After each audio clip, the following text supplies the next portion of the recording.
Okay, so I'm sure many of you by this point have started to look at some of the different chapters in your books and have noticed that these few years in the aftermath of the Civil War kind of odd, sort of three or four or five different ways to look at the late 19th century.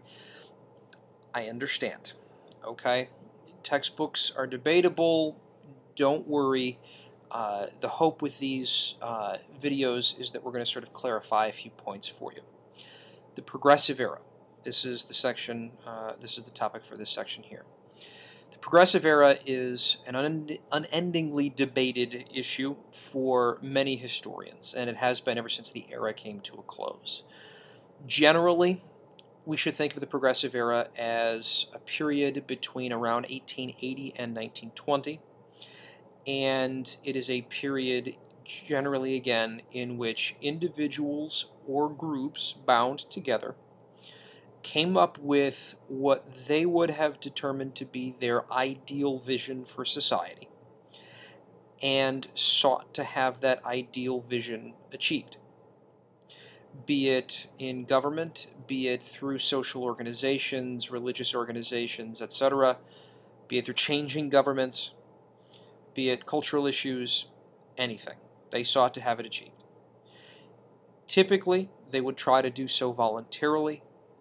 If they could not be able to do that, they would use violence or they would use coercion.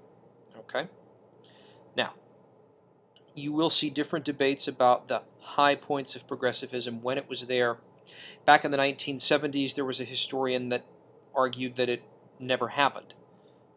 Either way, those living within the progressive era, in some cases, called themselves progressive. So the fact they're using it as a phrase means that we need to come to, I think, somewhat of an understanding on what it meant to be just that, progressive. Now, broadly we said it's having an ideal vision, wanting to get it achieved. Point number two for us to think about is you could be supportive of one progressive issue and definitely not supportive of another progressive issue. For example, it was fully possible to be supportive of women's suffrage, a very prominent issue during the early 20th century. Some Western territories and then states had given women the right to vote. Women had played an active role in the abolitionist movement before the 1860s. This was a growing part of American life. The National Association for Women's Suffrage is a growing organization.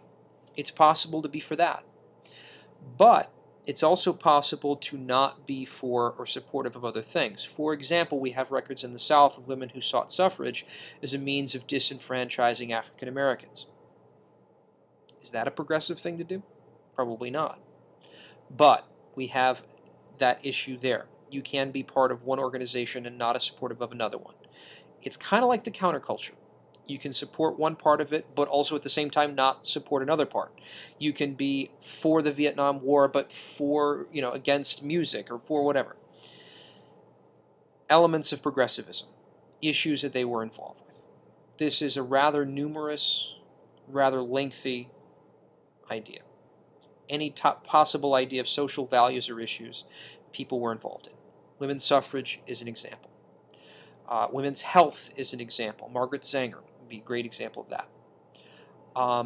The question of war, there are progressives dealing with anti-war activism during World War I.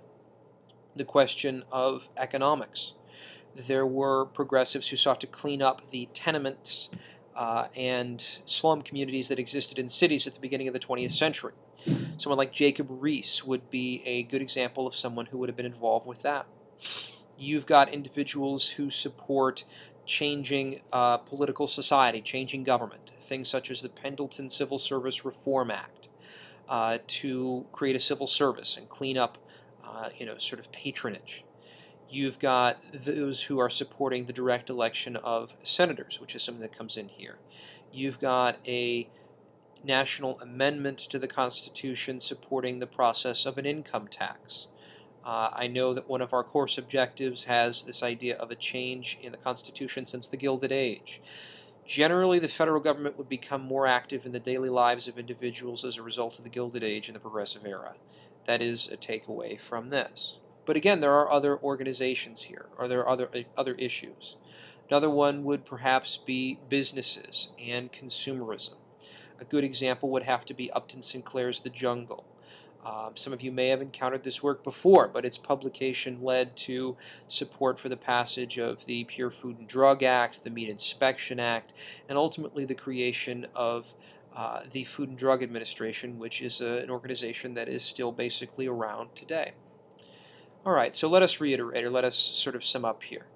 The Progressive era was generally an era in which individuals had experienced success from abolitionism in the 1860s and in social movements by the 1870s. And so by the time we reach the 1880s, they are looking to achieve their social visions in society throughout this 20 to 30 to 40 years. It leads to a change in the role of government in the lives of everyday individuals, and it leads to a more active concern in the social affairs of American society. But again, progressivism does not necessarily mean fundamentally good things in our 2011 minds. Yes, it can mean women's suffrage. Yes, it can mean the founding of the NAACP to lobby for the causes of African Americans. But it can also mean disenfranchisement. It can also mean no support for anti-lynching legislation. For Americans in the early 20th century, prohibition and temperance were examples of progressive issues. So progressive means change in a way, but where it comes from, who is it good for, those are issues that are still debated and still up for grabs. Thanks, guys.